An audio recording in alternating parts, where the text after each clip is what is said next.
Jumpa lagi Scan bersama Bung Firdaus Ilyas. Berjumpa lagi kita, Bung Meldi Renra.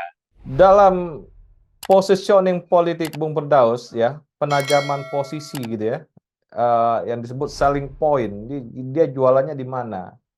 Kalau Anies tuh jelas jualannya di perubahan ya, sedangkan Prabowo juga jelas jualannya di melanjutkan Jokowi. Nah kalau kita bicara Ganjar Bung Firdaus, di mana dia berposisi dari selling point-nya, dia menjual apa sebenarnya, sehingga pilihan-pilihan ini menjadi menarik menurut Taus. Satu jualan pisang goreng ya, satu tempe goreng. Ya Ganjar ini jualan apa Bung Firdaus? Jualannya ini belum kelihatan ya. Ini yang perlu kita analisis hari ini. Ya, betul. Jadi harus ada pembeda-pembeda karakter-karakter yang sebagai menjadi brand di dalam pemilihan presiden dan wakil presiden. Termasuk juga kalau kita bicara dalam konteks marketing atau barang yang dijual, Bung Meldi ya. Dan sayangnya untuk tiga pasang ini yang mengalami sedikit kegalauan adalah Ganjar, Bung Meldi. Jadi Ganjar Pranowo dan Mahfud MD di sekarang gitu ya, itu di mana letak pembedanya dibandingkan antara Anies dan Prabowo begitu. Dan saya pikir ini juga tidak terlepas dari supaya eskalasi politik, dinamika politik gitu ya, di mana tadi yang dikatakan apakah dia bagian dari keberlanjutan. Jadi kalau kita bicara kekuatan suara itu hanya dua, satu keberlanjutan, satu lagi tentang perubahan gitu. Nah kalau kita bicara keberlanjutan, tadinya kan dipersepsikan ada dua yang memperebutkan tiket sebagai putra mahkota keberlanjutan, ada Prabowo dan Ganjar. Tapi ketika Prabowo mendapatkan putra kontan dari Jokowi gitu ya, maka dia sudah bisa mengatakan bahwa dia yang mendapatkan terah keberlanjutan dari Jokowi gitu. Sementara Anies konsisten dengan perubahannya. Dan ini yang kita lihat menjadi kegambangan seorang Ganjar Pranowo, termasuk ketika melakukan positioning kampanye, termasuk bagaimana meletakkan kritik atau gagasan-gagasan program Capres dan Cawapres, begitu ya, di dalam melihat perkembangan dinamika Indonesia, Bung Meldi.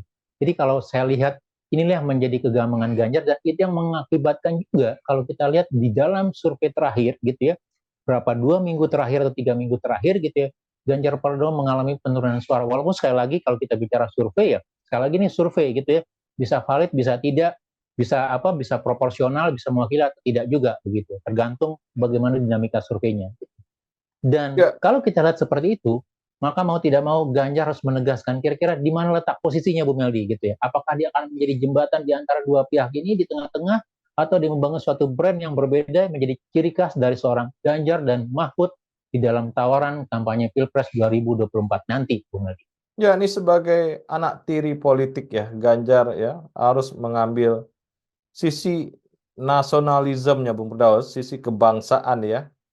Marhaennya saya kira harus dimunculkan nih Bung Daus, karena Marhaen positioning juga tuh Marhaen ya. Jadi unsur-unsur kerakyatan ya, yang satu ngambil perubahan, tapi kan nggak ada baseline ideologinya apa untuk perubahan. Sedangkan Prabowo tentang keberlanjutan juga tidak memperlihatkan dia secara ideologi atau perspektif dia tentang itu juga nggak kelihatan ya. Dia isu sebenarnya yang menjadi apa pondasi dari jualannya dia. Nah, saya kira Ganjar juga harus memulai mengkaitkan isu-isu dengan urusan Marhen, Bung Firdaus, ya, untuk menarik menarik simpati daripada pemilih bahwa yang sedang diperjuangkan Ganjar adalah kita, ya. Ganjar, Marhen, Marhen kita gitu, Bung Firdaus. Saya kira ini bisa mensapu bersih ya para pemilih-pemilih dengan isu Marhen atau isu-isu kerakyatan ya, kerakyatannya Soekarnoisme ini adalah tawaran yang menarik saya kira dimunculkan. Jadi di debat-debat Capres Wapres ini eh, perspektif atau ideologi Marhen ini harus dikeluarkan sebagai senjata pemungkas, Bung Firdaus. Ya betul. Jadi kalau kita lihat dalam sisi ide atau sisi gagasan-gagasan, termasuk dalam menjawab persoalan-persoalan yang ada di publik, sebenarnya tidak terlalu sulit untuk melakukan reposisi terhadap posisi Ganjar ya dalam perspektif elektoral begitu. Jadi pertama kalau kita lihat dalam sisi hal yang populis Bung Meldi, sebenarnya kalau kita lihat untuk pemilu Indonesia dari beberapa kajian, dari beberapa survei gitu ya, sebenarnya orang melihat pemimpin itu ada beberapa faktor, tapi tiga besar faktor itu, satu misalnya pemimpin yang dekat dengan rakyat, representasinya dekat dengan rakyat, itu menjadi pilihan begitu. Dekat itu bisa karena misalnya aktivitasnya, dari isunya gitu atau programnya gitu ya. Kemudian yang kedua adalah pemimpin yang bisa memberikan jawaban ketegasan terhadap komitmen pembangunan, bicara dalam ini ketegasan terhadap hukum dan anti korupsi misalnya, atau dalam bagaimana menjamin itu begitu. Dan saya pikir juga sebenarnya itu juga mudah untuk melakukan reposisi begitu ya. Dan yang ketiga tentu bagaimana pemimpin gitu ya yang memiliki bagian dari ya apa ya melakukan komunikasi secara baik gitu ya, bisa menyampaikan ide-idenya begitu. Dan kalau kita lihat ini begitu ya, kita coba bandingkan satu bahwa Prabowo berada pada posisi sebagai melanjutkan begitu ya, sementara Anies diganjar, Anies berada posisi melakukan perubahan gitu ya. Nah sebenarnya Ganjar bisa menerjemahkan diri sebagai orang yang akan melanjutkan apa-apa yang baik gitu ya, kemudian melakukan perubahan terhadap sesuatu yang tidak baik misalnya begitu. Itu jauh lebih smooth dibandingkan karena dua kutub ini kan agak ekstrim kalau kita lihat untuk pemilih Indonesia begitu ya. Nah ditambah dengan tawaran begitu ya, jadi melanjutkan apa-apa yang baik pada era sebelumnya, pada era Jokowi, ditambah dengan jaminan penegakan hukum dan anti korupsi gitu. Itu hal yang mendasar dikurang begitu. Dan saya sepakat dengan Bung Mel dikatakan tadi begitu ya, bagaimana meletakkan diri sebagai bagian dari representasi publik gitu. Itu yang dilakukan oleh Jokowi pada 2014, itu yang dilakukan oleh SBY pada 2004 begitu ya. Jadi kalau Ganjar dan Mahfud bisa mengatakan bahwa Ganjar Mahfud adalah kita, Ganjar Mahfud adalah Indonesia misalnya, gitu branding itu begitu ya, dengan cara melanjutkan yang baik dan menambah apa yang kurang begitu dengan jaminan penegakan anti korupsi gitu ya. Itu bisa menjadi salah satu selling point untuk pasangan Ganjar Mahfud begitu. Jadi dia bisa menjadi alternatif di antara tiga pilihan-pilihan gitu ya. Dia berada pada posisi di tengah gitu ya. Kalau kita katakan bahwa di konservatif ada Prabowo gitu ya, di sisi moderat ada Ganjar Mahfud gitu ya, di sisi yang agak kiri gitu ya, bukan kiri maksudnya yang paling luar yang agak ekstrim begitu, ada Anies dalam konteks perubahannya, Bung Aldi. Ya, sebenarnya ada idiom-idiom yang sederhana misalnya ya, yang bisa dia munculkan Bung Firdaus. Misalnya ada idiom harga turun, kerja mudah, hidup berkah misalnya. Jadi ada idiom-idiom yang dia bisa kemas gitu ya.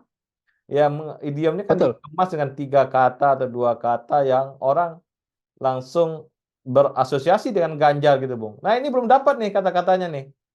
Ini yang Betul, belum betul. dapat gitu kata-katanya. Kalau Pak, Prabowo ya jualan susu kan. Nah, Ya.